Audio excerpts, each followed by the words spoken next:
자, 오늘은 배터리 종목들 2차 전지에 대해서 다시 한번 심도 깊게 알아보도록 하겠습니다. 대반전이 나올 것이냐? 종목 두 개만 딱 보시면 될 것 같은데요. 영상 시작하기에 앞서서 하나 공지 말씀드리면 강한 주식은 이렇게 채널을 운영하지 않습니다. 전부 다 사칭입니다. 카카오 채널 운영하지 않고요. 1대1 상담 역시 하지 않습니다. 강한 주식은 강한 주식 연구소 그리고 빌리언 스탁에서만 활동을 합니다. 사칭에 속지 않으시길 부탁을 드리겠습니다. 2차 전지의 장기적인 성장세는 여전하다라는 것들은 다시 한번 짚어드려야 될 것 같습니다. 중국에 밀린 한국 배터리 2년 뒤 진실의 시간이 온다라고 아시아경제에서 기사가 하나 나왔는데 이 내용들을 한번 보시면은요. 중국의 배터리 기업 CATL, BYD 요것이 세계 시장 점유율 과반을 넘겼다. 그래서 자꾸 중국 배터리가 무섭다라고 얘기하는 사람들이 굉장히 많습니다. 우리나라 점유율은 23%밖에 되지가 않는다. 그러니까 중국 쪽에서 만약에 미국에 진출을 하게 된다면 우리나라 배터리 업체들은 망할 것이다 라는 논조로 얘기하는 사람들이 되게 많은데요. 그래프를 한번 보도록 하겠습니다. 중국 배터리 업체들과 한국 배터리 업체들의 성장률 1월부터 4월까지의 성장률을 한번 보시면은 CATL 성장했어요. BYD 역시나 큰 폭으로 성장을 했습니다. LG 에너지솔루션 성장했고요. SKO는 약간 정체. 그 다음에 삼성 SDI도 큰 폭으로 성장을 했습니다. 그런데 사람들은 자꾸 이 점유율을 가지고 굉장히 말들이 많습니다. BID하고 CATL 두 개의 점유율만 하더라도 50%가 넘어가죠. 그런데 우리가 기사 내용들을 조금 더 살펴보도록 하겠습니다. 자, 중국 배터리의 힘은 바로 뭐다? 내수 시장입니다. 그래서 베이징, 상하이, 광저우, 선전 등 일선 도시 전기차 침투율이 몇 %대까지 올라온 거예요? 지금 40%대까지 올라왔습니다. 침투율이 이렇게 올라왔다는 것은 그동안 전기차 구매가 폭발적으로 일어났다라는 것들이고요. 이것에는 중국의 신에너지차 보조금 정책, 그러니까 보조금을 막 퍼줬다라는 거죠. 구매할 때 고객들뿐만 아니라 이 전기차 업체들한테도 어마어마한 보조금들이 뿌려졌습니다. 그러면 우리나라는 어떠냐? 우리나라는 아직까지 공장 증설 중에 있죠. 이 공장 증설이 끝나야지만 점유율이 올라갈 겁니다. 미국 자동차 빅3 GM, 포드, 스텔란티스가 2026년까지 만들 계획인 배터리 공장 총 11개가 있거든요. 그 중에 9개를 한국 배터리 3사가 짓고 있는 상황입니다. 그리고 내년 2024년과 25년까지 완공되는 배터리 공장의 규모는요. LG 에너지 솔루션이 280기가와트, 그 다음에 SK온도 164, 삼성 SDI는 23기가와트, 이렇게 463기가와트 에 달할 정도로 아주 큰 폭으로 성장을 하고 있죠. 그래서 생산 능력이 1600%가 증가를 한다라는 것들이죠. 중국 같은 경우에는 지금 배터리 공장들이 다 어디 있느냐? 중국에 있습니다. 해외 생산기지 구축하는 데 있어 어려움을 겪고 있습니까? 어려움이 있죠. 미국의 양극재 공장을 고션이라는 중국 업체가 신설한다고 했다가 말들이 많죠. 굉장히 어려운 거예요. 대표적으로 이제 CATL을 보시면 생산 규모가 318기가와트인데요. 이 중에 독일에 생산 중인 14기가와트를 제외하고는 모두 중국 내에서 생산을 하고 있다라는 겁니다. 그래서 IRL 법안을 가지고 중국을 이 밸류 체인에서 계속 제외하려는 노력을 하고 있는데 이미 시간이 상당히 많이 지났습니다. 그래서 중국 업체들은 해외로 못 나온다는 거죠. 그러면 중국 내에서 만든 배터리들 수출이 가능합니까? 수출 가능하지 않습니다. 왜냐하면 자동차 배터리라는 것은요. 하나의 모델이 있으면 이 모델의 특성에 맞게 커스터마이징을 해야 됩니다. 그래서 양극재는 뭐를 써야 되고 또 규격은 얼마가 돼야 되고 전압은 얼마가 돼야 되고 전류는 얼마가 돼야 되고 이것을 전부 다 이 자동차 모델에 맞춰야 되는데 중국 내에서 그거를 해서 수출을 한다? 말이 안 되는 거죠. 또 한 가지 중국은 작년 말에요. 자국 배터리 제조사들한테 지급하는 보조금 혜택이 마무리가 됐습니다. 중국 전기차 시장이 이전과 같이 침투율 40%까지 올라올 동안 폭발적으로 성장한 그런 성장세를 보여줄 수 없다라는 것들이죠. 이것을 잊지 않으면 될 것 같고요. 또 한 가지 요즘에 유튜브와 각종 SNS를 통해서 퍼지고 있는 사진인데요. 이게 뭐로 보이십니까? 이게 중국 BYD의 자동차 신차입니다. 신차가 번호판까지 붙어 있어요. 그런데 이 항저우 야적장에 이렇게 차를 수천 대를 세워놨다라는 겁니다.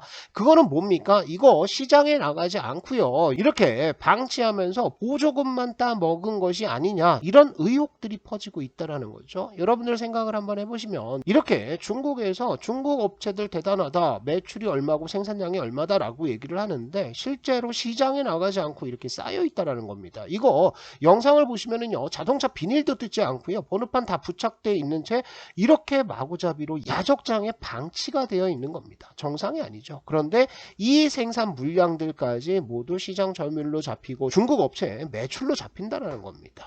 그죠? 그래서 요거는 비즈와치에서 나온 자료입니다. 보시면은 LG 에너지 솔루션은 미시간 1공장 이미 가동을 하고 있고요. 언제? 2025년에 미시간, 오하이오, 테네시, 조지아, 온타리오, 애리조나까지 지금 신공장이 가동이 되기 시작합니다. 2026년에도 애리조나 2공장 가동이 되죠.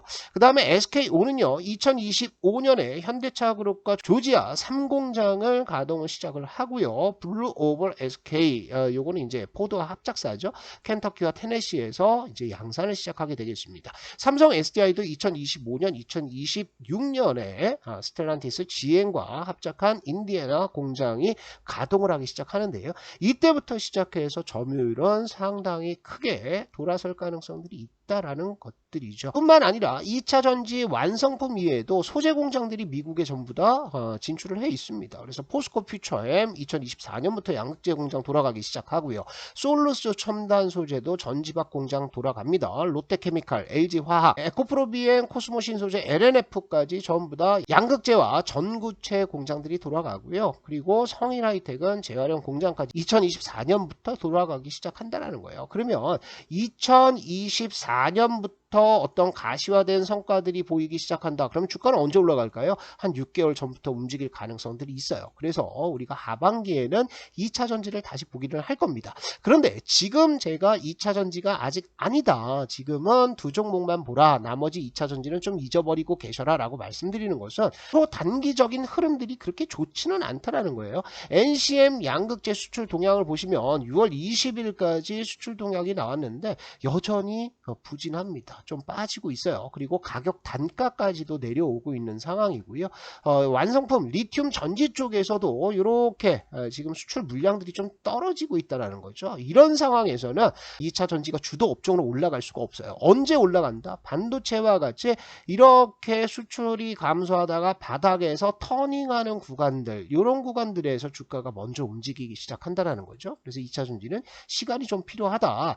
그러면 어떤 종목을 볼 것이냐? 두 종목만 보라고 그랬어요. 에코프로와 에코프로 BM 정도 보십니다. LNF도 공매도 잔고가 많이 쌓여 있기는 한데요. 워낙에 압도적으로 쌓여 있습니다. 에코프로의 공매도 잔고가요, 드디어 1조 2,300억, 1조 2천억 돌파를 해버렸습니다. 물량도 조금씩 늘어나는 모습들을 보여주고 있는데 에코프로 BM도 얼마 전에 1조 원 돌파를 했습니다. 미친 거죠. 그죠? 공매도 세력들 아주 사생결단을 하고 있는데 공매도 잔고도 400만 조.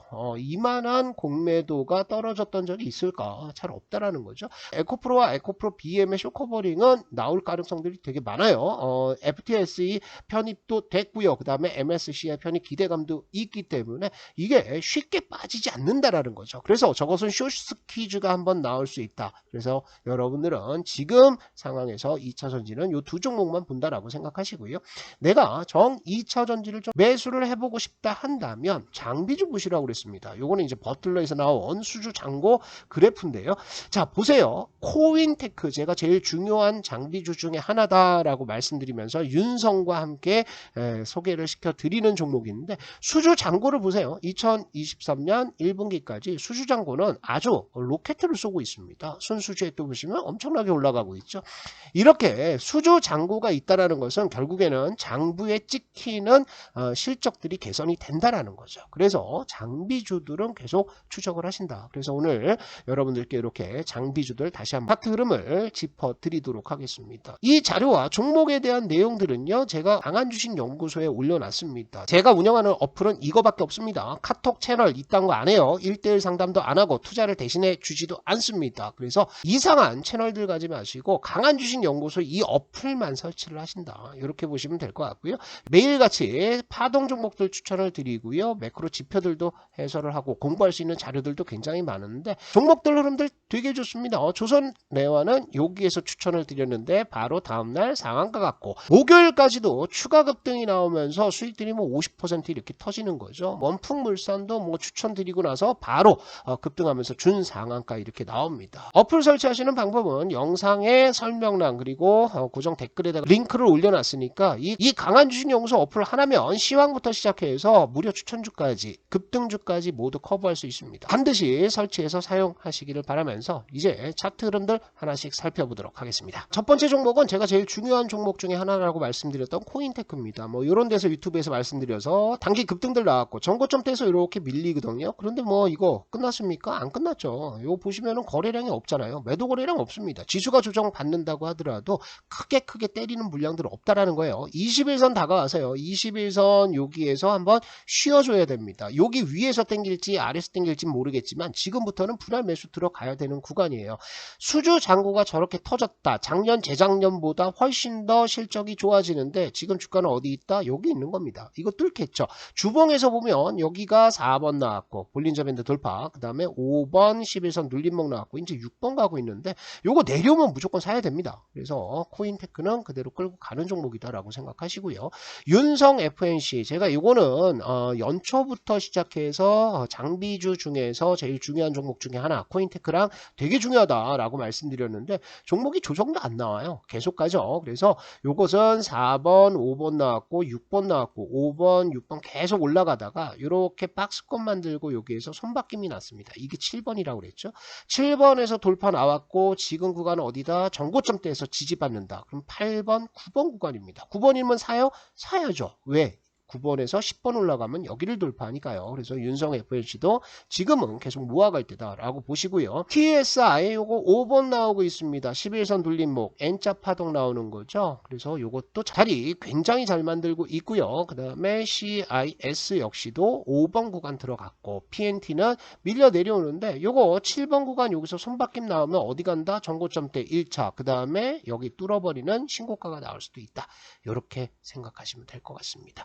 나머지 종목들도 탑머티리얼즈, 뭐 원준 이런 종목들 A 프로 나쁘지는 않아요. 그런데 힘으로 봤을 때는 지금 중요한 것들이 뭐다? 코인테크, 윤성 FNC, 그 다음에 TSI, CIS, 그 다음에 하나기술까지는 힘이 상대적으로 강하다. 이렇게 보시고 요 5 종목 중심으로 포트를 좀 꾸려가시면 좋을 것 같습니다.